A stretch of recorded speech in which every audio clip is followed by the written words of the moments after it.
1775, the American Revolutionary War began as the American colonies sought to detach from England and its oppressive monarchy.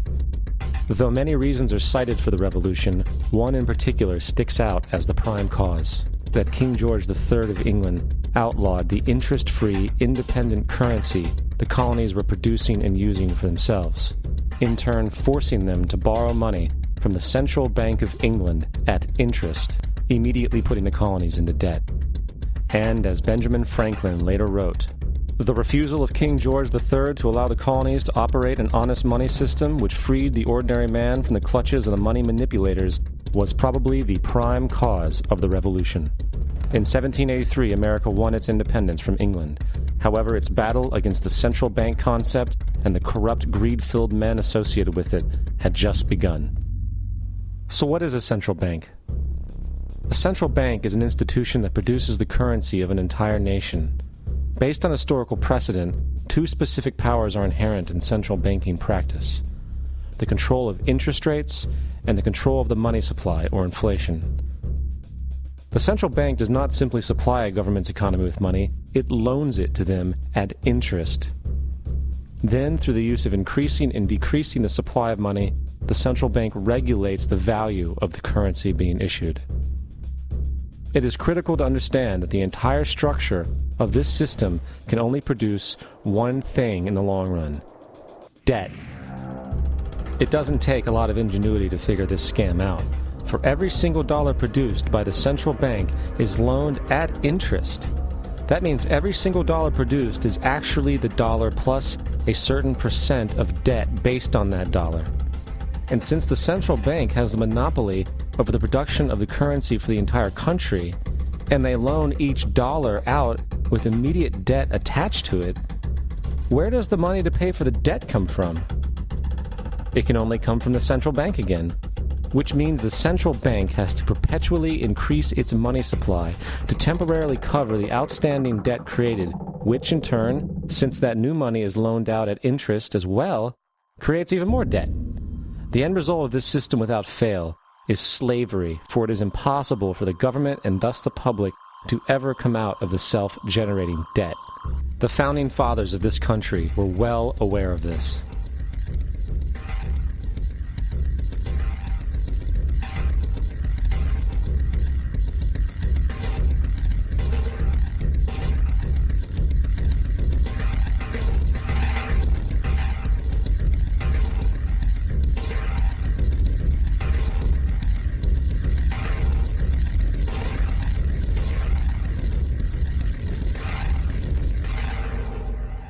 By the early 20th century, the U.S. had already implemented and removed a few central banking systems, which were swindled into place by ruthless banking interests.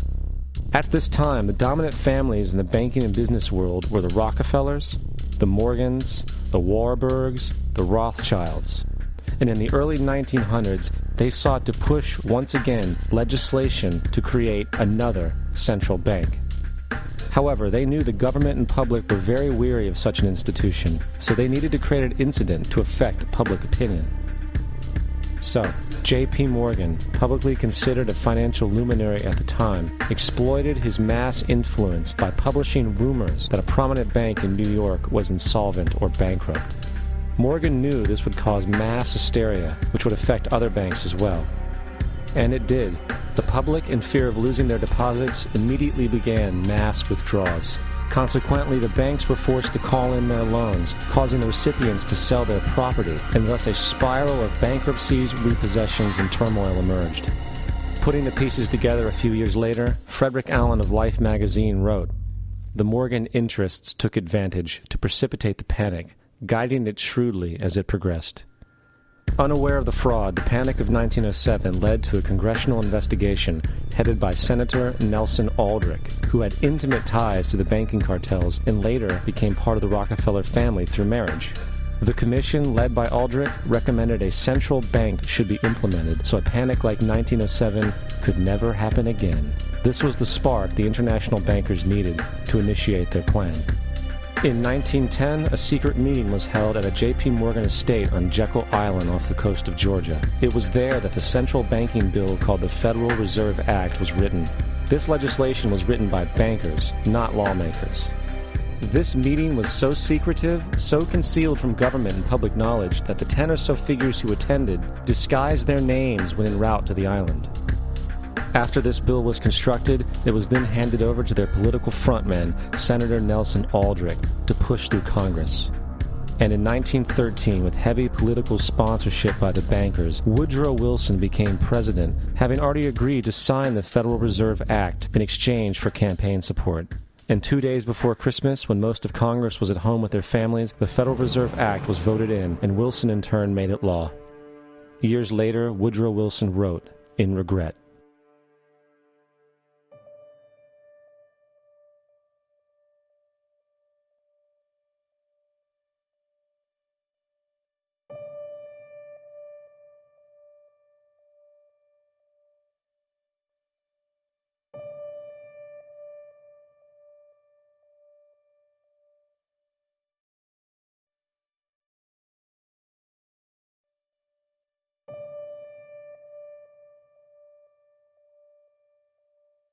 Congressman Louis McFadden also expressed the truth after the passage of the bill.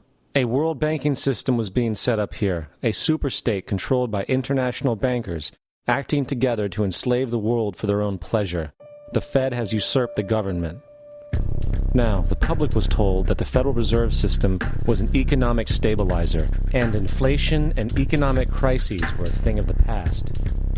Well, as history has shown, nothing is further from the truth.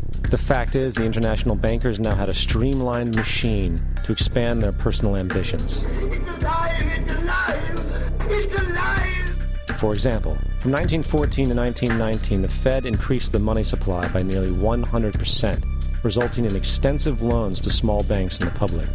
Then, in 1920, the Fed called in mass percentages of the outstanding money supply, thus resulting in the supporting banks having to call in huge numbers of loans, and, just like 1907, bank runs, bankruptcy, and collapse occurred.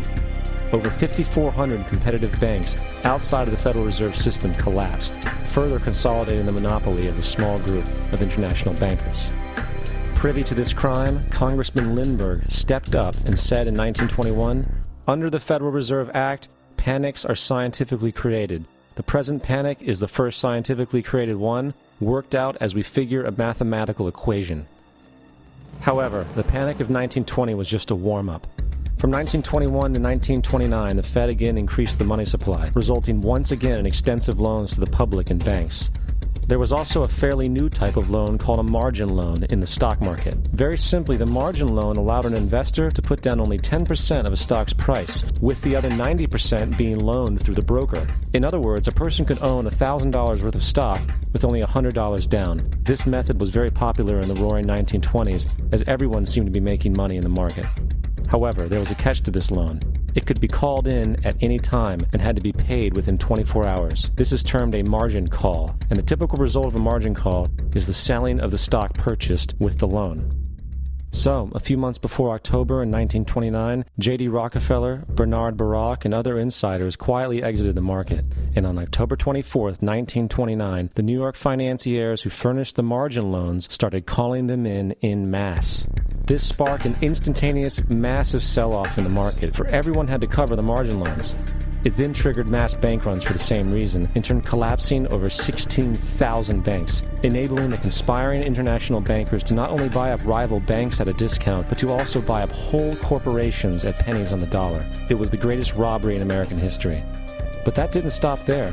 Rather than expanding the money supply in order to recover from this economic collapse, the Fed actually contracted it, fueling one of the largest depressions in history.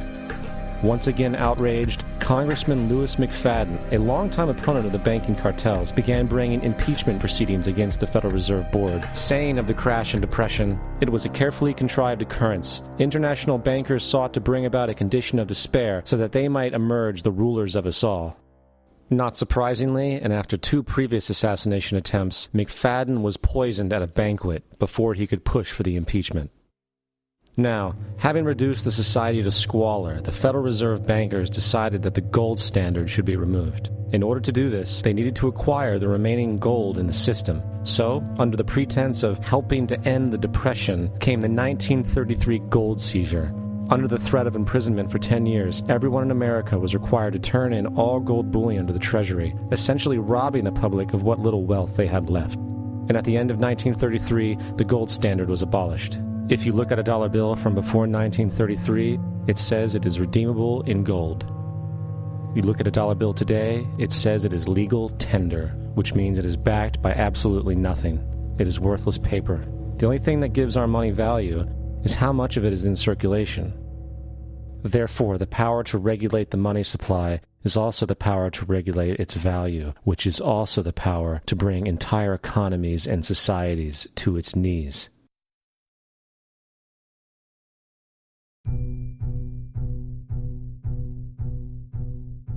It's important to clearly understand the Federal Reserve is a private corporation. It is about as Federal Express.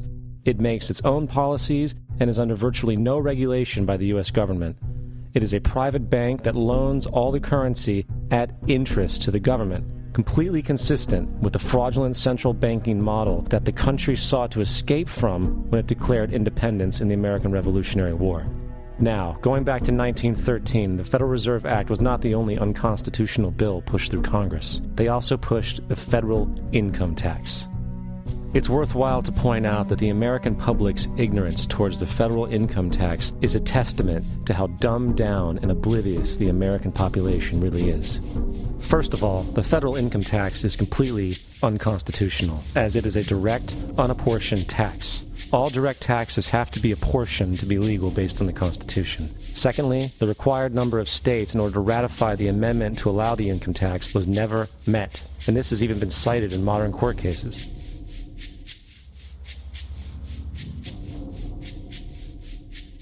Third, at the present day, roughly 35% of the average worker's income is taken from them via this tax. That means you work 4 months out of the year to fulfill this tax obligation.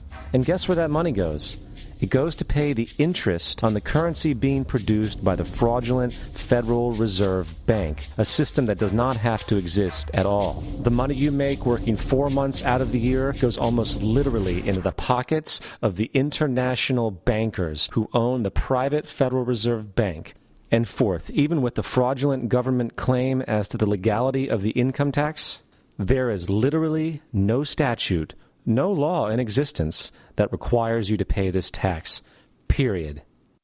I really expected that, of course, there's a law that you can point to in the law book, the code, that requires you to file a tax return. Of course there is. I was at that point where I couldn't find the statute that clearly made a person liable, at least not me and most people I know. And I had no choice in my mind except to resign. Based on the research that I did throughout the year 2000 and that I'm still doing, I have not found that law. I've asked Congress, we've asked a lot of people in the IRS commissioners, helpers. They can't answer, because if they answer, the American people are going to know that this whole thing is a fraud. I haven't filed an federal income tax return since I left. I have not filed a tax return since 1999. The income tax is nothing less than the enslavement of the entire country. Now, the control of the economy and the perpetual robbery of wealth is only one side of the Rubik's Cube the bankers hold in their hands. The next tool for profit and control is war. Since the inception of the Federal Reserve in 1913, a number of large and small wars have commenced. The three most pronounced were World War I, World War II, and Vietnam. World War I. In 1914, European wars broke out centered around England and Germany. The American public wanted nothing to do with the war. In turn, President Woodrow Wilson publicly declared neutrality. However, under the surface, the U.S. administration was looking for any excuse it could find to enter it. In a noted observation by Secretary of State William Jennings, the large banking interests were deeply interested in the World War because of the wide opportunities for large profits.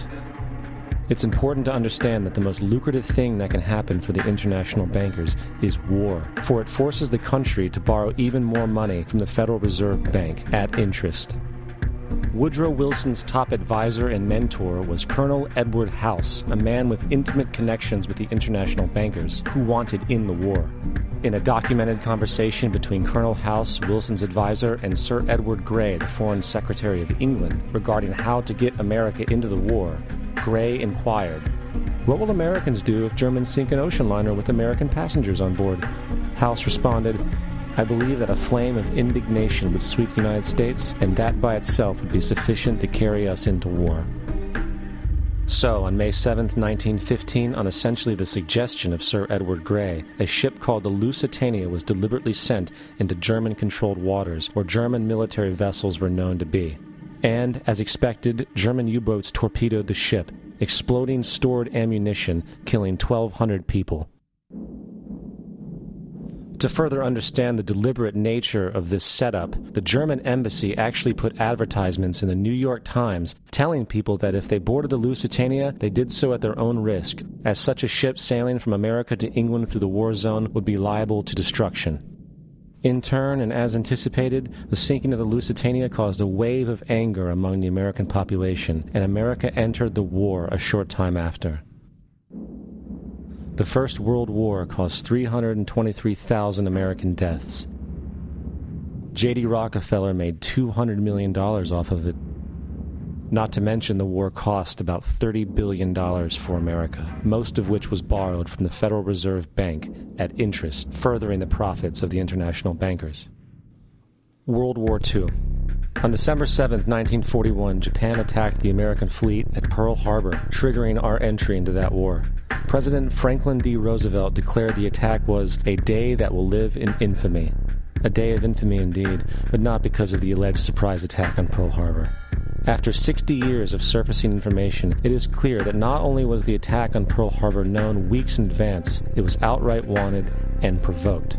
Roosevelt, whose family had been New York bankers since the 18th century, whose uncle Frederick was on the original Federal Reserve Board, was very sympathetic to the interests of the international bankers, and the interest was to enter the war, as we've seen, nothing is more profitable for international bankers than war. In a journal entry by Roosevelt's Secretary of War Henry Stimson, dated November 25, 1941, he documented a conversation he had with Roosevelt. The question was, how should we maneuver them into firing the first shot? It was desirable to make sure the Japanese be the ones to do this, so that there should remain no doubt as to who were the aggressors.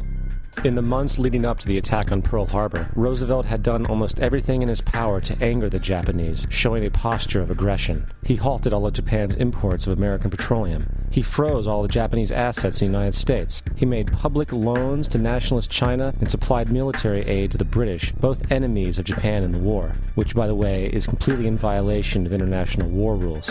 And on December 4th, 3 days before the attack, Australian intelligence told Roosevelt about a Japanese task force moving towards Pearl Harbor. Roosevelt ignored it. So, as hoped and allowed, on December 7th, 1941, Japan attacked Pearl Harbor, killing 2,400 soldiers.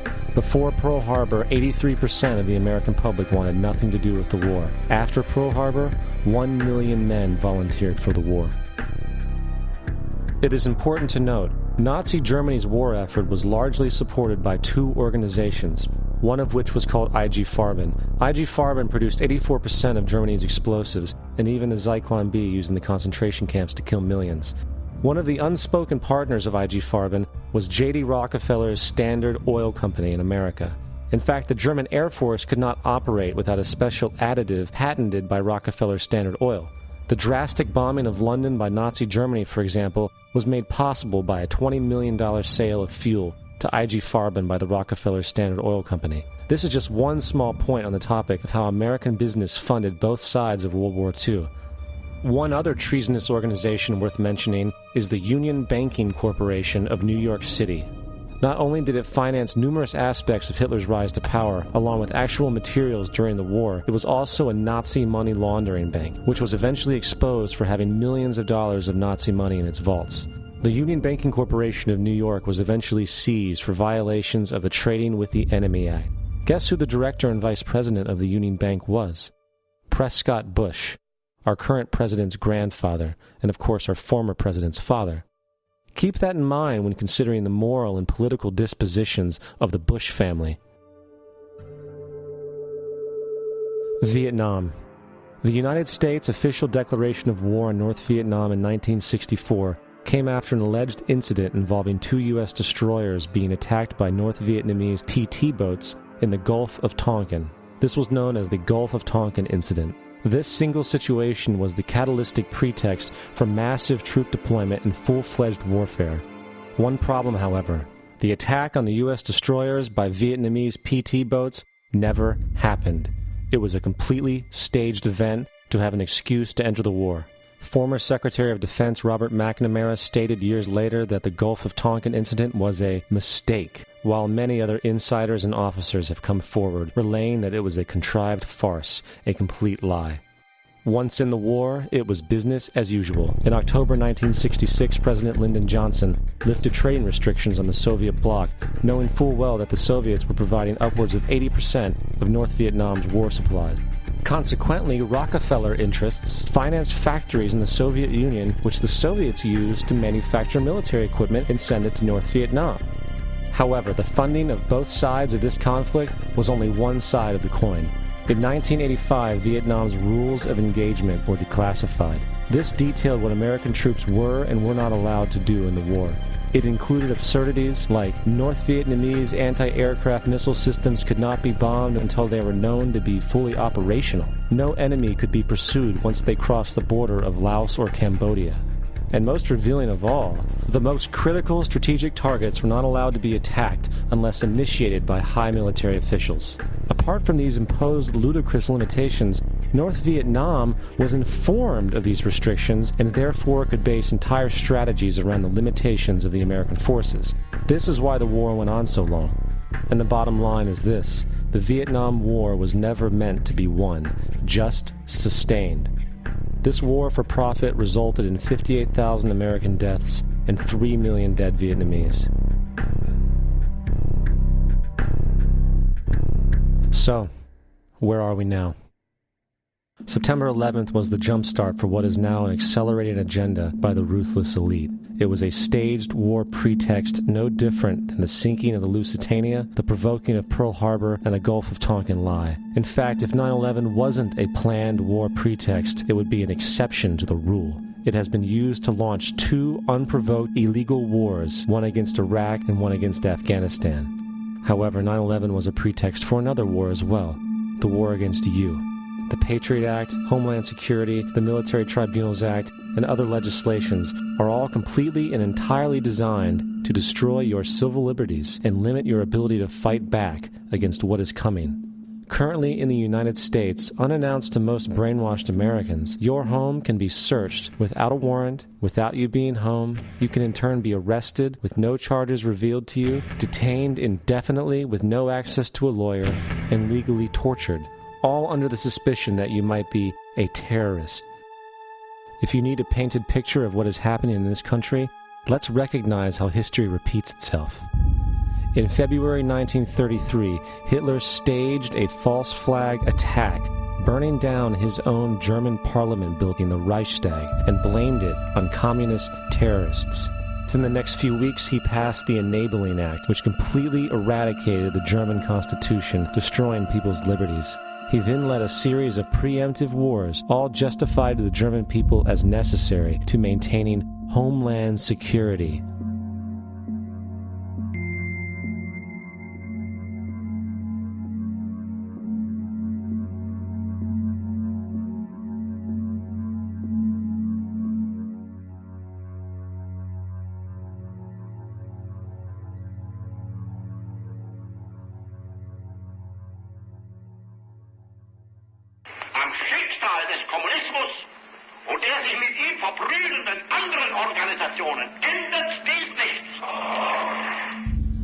Our enemy is a radical network of terrorists and every government that supports them. It's time to wake up. The people in power go out of their way to make sure that you are perpetually misled and manipulated. The majority's perception of reality, especially in the political arena, is not their own. It is shrewdly imposed upon them without them even knowing it. For example, the public at large actually believes the invasion of Iraq is going badly, as sectarian violence doesn't seem to stop. What the public fails to see is that the destabilization of Iraq is exactly what the people behind the government want. This war is to be sustained so the region can be divided up, domination of the oil maintained, continual profits reaped for the defense contractors, and most importantly, permanent military bases established to be used as a launching pad against other oil-bearing, non-conforming countries such as Iran and Syria. For further implication that the civil war and destabilization is purely intentional, in 2005, 2 elite British SAS officers were arrested by Iraqi police after being caught driving around in their car shooting at civilians while dressed up as Arabs. After being arrested and taken to a jail in Basra, the British Army immediately requested the release of these men. When the Basra government refused, British tanks came in and physically broke out the men from the Basra prison. If you wish to destroy an area, how do you do it? Well, there are 2 ways. You can go in there and bomb it and so forth, but that is not very efficient. What you do is you try to get the people in that area to kill each other and to destroy their own territory, their own farms. And that's what's been done in that area. The way in which you destroy an opponent is get him to destroy himself by dividing his ranks against one another. Then you feed both sides. You have agents feeding both sides, inflaming both sides. And they kill each other off. And it's time that some of us woke up to this reality, to understand that people who try to maintain empires and create empires do it by manipulating the people they're trying to conquer.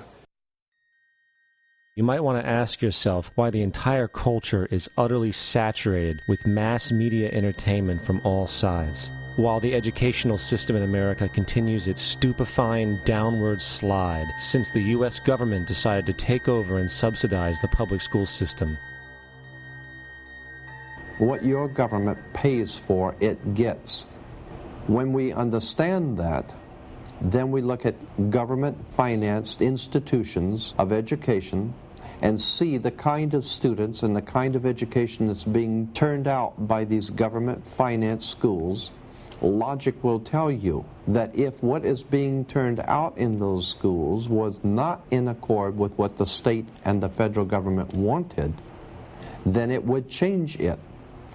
The bottom line is that the government is getting what they have ordered. They do not want your children to be educated. They do not want you to think too much.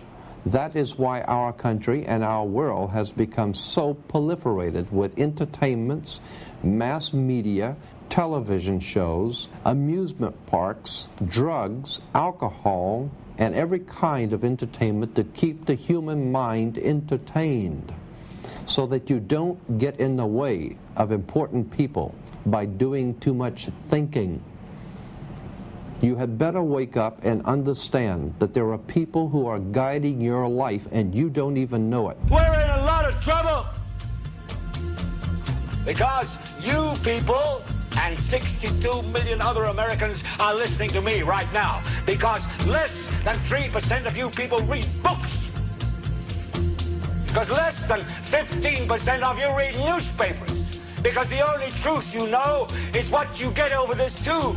Right now, there is an entire generation that never knew anything that didn't come out of this tube. This tube is the gospel, the ultimate revelation.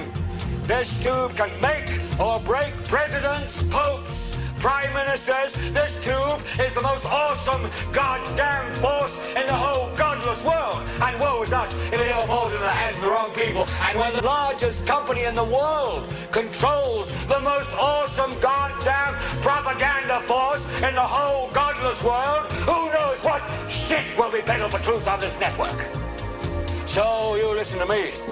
Listen to me. Television is not the truth. Television is a goddamn amusement park. Television is a circus, a carnival, a traveling troupe of acrobats, storytellers, dancers, singers, jugglers, sideshow freaks, lion tamers, and football players. We're in the boredom-killing business. But you people sit there day after day, night after night, all ages, colors, creeds. We're all all you know. You're beginning to believe the illusions we're spinning here. You're beginning to think that the tube is reality and that your own lives are unreal. You do whatever the tube tells you. You dress like the tube. You eat like the tube. You raise your children like the tube. You even think like the tube. This is mass madness, you maniacs. In God's name, you people are the real thing. We are the illusion.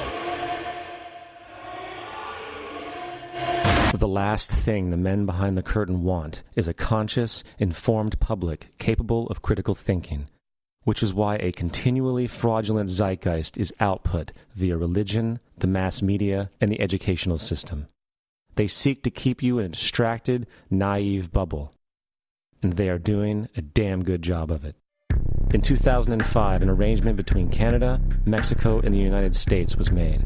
This arrangement, unannounced to the public, unregulated by Congress, merges the United States, Mexico, and Canada into one entity, erasing all borders.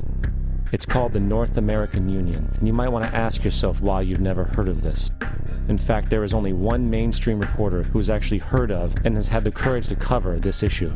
The Bush administration's open borders policy and its decision to ignore the enforcement of this country's immigration laws is part of a broader agenda. President Bush signed a formal agreement that will end the United States as we know it, and he took the step without approval from either the U.S. Congress or the people of the United States. It's a deal that few have even heard of. It's being done again by very few people at the very top on behalf of the investment class, but the working class of people, political officials across our country, from communities, from cities and so forth, they don't know anything about this. This isn't some trade agreement. It is a total removal of sovereignty from these countries, which will also result in a completely new currency called the Amero. Fall. Apart from that, I think one thing people who are dollar-based need to focus on is the Amero. That's the one thing that nobody's talking about that I think is going to have a big impact on everybody's life in Canada, the U.S., and Mexico. The Amero is the proposed new currency for the North American community, which is being developed right now between Canada, the U.S., and Mexico to make a borderless community, much like the EU, and the dollar, Canadian dollar, U.S. dollar, and the Mexican peso replaced by the Amero. By default of this agreement, the American Constitution will eventually be obsolete. You would think that a situation like this would be on the cover of every major newspaper. That is until you realize that the people who are behind this movement are the same people behind the mainstream media, and you are not told what you're not supposed to know. The North American Union is the same concept as the European Union, the African Union, and the soon-to-be Asian Union, and the same people are behind all of them. And, when the time is right, the North American Union, the European Union, the African Union, and the Asian Union will be merged together, forming the final stages of a plan these men have been working on for over 60 years. A one-world government.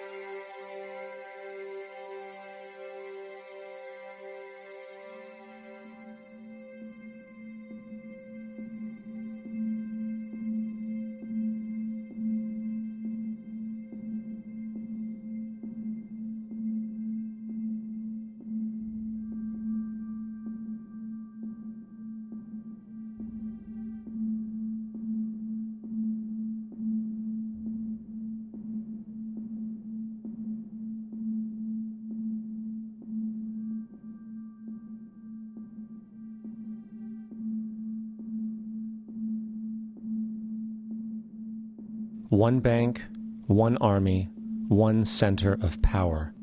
And if we have learned anything from history, it is that power corrupts, and absolute power corrupts absolutely. This is Aaron Russo, a filmmaker and former politician. To his left is Nicholas Rockefeller of the infamous Rockefeller banking and business dynasty. After maintaining a close friendship with Nicholas Rockefeller, Aaron eventually ended the relationship, appalled by what he had learned about the Rockefellers and their ambitions. I got a call one day from an attorney woman I knew, and she said, "Would you like to meet one of the Rockefellers?" I said, "Sure, I'd love to." And we became friends, and he began to divulge a lot of things to me. So he said to me one night, he said that there's going to be an event there, and out of that event, you're going to see we're going to go into Afghanistan, so we can run pipelines from the Caspian Sea. We're going to go into Iraq to take the oil and establish a base in the Middle East, and we're going to go into Venezuela and try and get rid of Chavez. And the first two they've accomplished. Chavez they didn't accomplish. And he said you're going to see guys going into caves looking for looking for people that they're never going to find. You know, he was laughing about the fact that you have this war on terror. There's no real enemy. He's talking about how by having this war on terror, you can never win it because it's an eternal war. And so you can always keep taking people's liberties away. And I said, how are you going to convince people that this war is real? He says, but the media can convince everybody it's real. I mean, you know, it's just that you keep talking about things. You keep saying it over and over and over again, and eventually people believe it. You know, you created the Federal Reserve in 1913 through lies. You create 9/11, which is another lie. Through 9/11, you're fighting a war on terror, and now all of a sudden you go into Iraq, which was another lie, and now they're going to do Iran. You know, and it's all one thing leading to another, leading to another, leading to another. Now, I would say, what are you doing this for? What's the point of this thing? You have all the money in the world you ever want. You have all the power. I said, you know, you're hurting people. It's not a good thing. And he would say, what do you care about the people for? Take care of yourself and you take care of your family. And then I said to him, what are the ultimate goals here? He said, the ultimate goal is to get everybody in this world chipped with the RFID chip and have all money be on those chips and everything on those chips. And if anybody wants to protest what we do or violate what we want, we just turn off their chip. That's right, microchipped. In 2005, Congress, under the pretense of immigration control and the so-called war on terrorism, passed the REAL ID Act, under which it is projected by May 2008, you will be required to carry around a federal identification card, which includes on it a scannable barcode with your personal information. However, this barcode is only an intermediary step before the card is equipped with a VeriChip RFID tracking module, which will use radio frequencies to track your every move on the planet. If this sounds foreign to you, please note that the RFID tracking chip is already in all new American passports. And the final step is the implanted chip, which many people have already been manipulated into accepting under different pretenses. We have a Florida family who are really pioneers in a brave new world. They have volunteered to be the first ever to have microchip identification devices implanted into their body. After 9/11, I was really concerned with the security of my family. I wouldn't mind having something planted permanently in my arm that would identify me.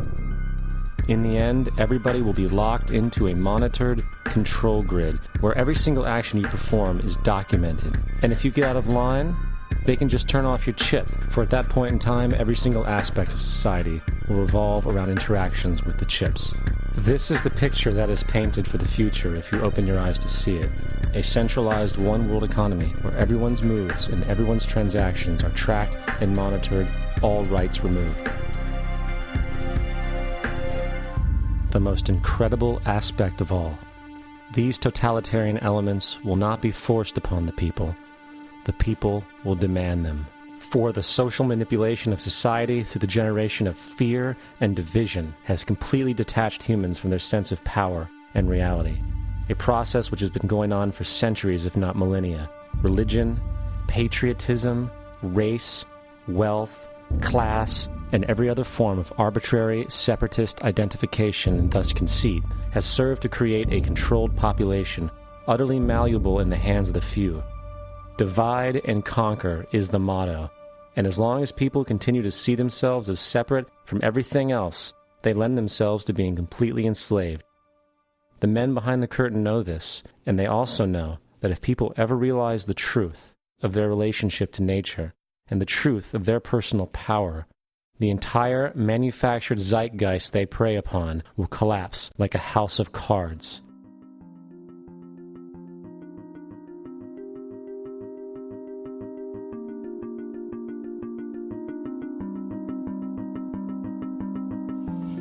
The whole system that we live in drills into us that we're powerless, that we're weak, that our society is evil, that it's crime-ridden, etc., and so forth.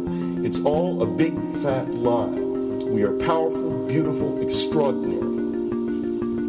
There is no reason why we cannot understand who we truly are, where we are going. There is no reason why the average individual cannot be fully empowered. We are incredibly powerful beings.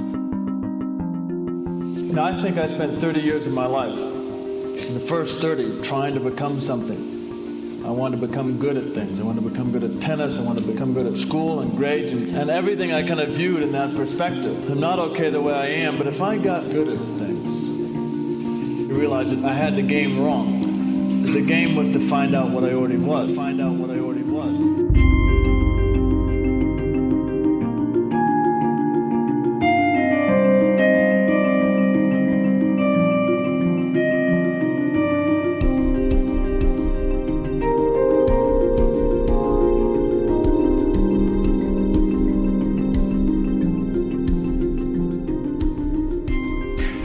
Culture, we've been trained for individual differences to stand out. So you look at each person, immediately it is brighter, dumber, older, younger, richer, poorer, and we make all these dimensional distinctions, put them in categories and treat them that way. And we get so that we only see others as separate from ourselves in the ways in which they're separate. And one of the dramatic characteristics of experience is being with another person and suddenly seeing the ways in which they are like you, not different from you, and experiencing the fact that which is essence in you and which is essence in me is indeed one. The understanding that there is no other. It is all one. And I wasn't born Richard Alpert, I was just born as a human being, and then I learned this whole business of who I am and whether I'm good or bad or achieving or not, all that's learned along the way.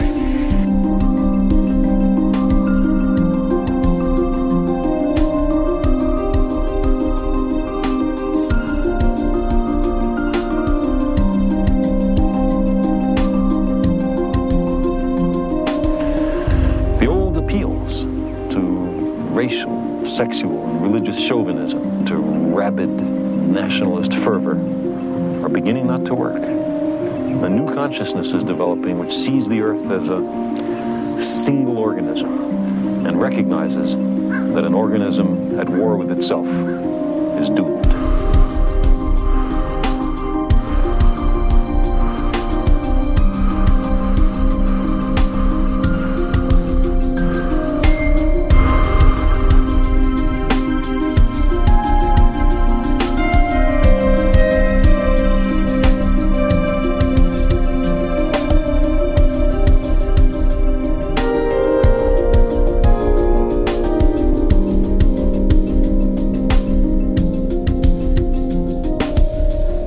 Bill Hicks used to finish his shows with this. Life's like a ride in an amusement park. And when you go on it, you think it's real, because that's how powerful our minds are. And the ride goes up and down and round and round. It has thrills and chills, and it's very brightly colored. And it's very loud, but it's fun for a while. Some have been on the ride for a long time, and they begin to question, is this real, or is this just a ride? And other people have remembered, and they come back to us and they say, hey, don't worry. Don't be afraid ever, because this is just a ride. And we kill those people. Shut him up. I've got a lot invested in this ride. Shut him up. Look at my furrows of worry. Look at my big bank account and my family. This has to be real. It's just a ride. But we'll kill those good guys who try and tell us that. You ever notice that? And let the demons run amok? But it doesn't matter, because it's just a ride, and we can change it anytime we want. It's only a choice. No effort, no work, no job, no savings of money. Just a choice right now between fear and love.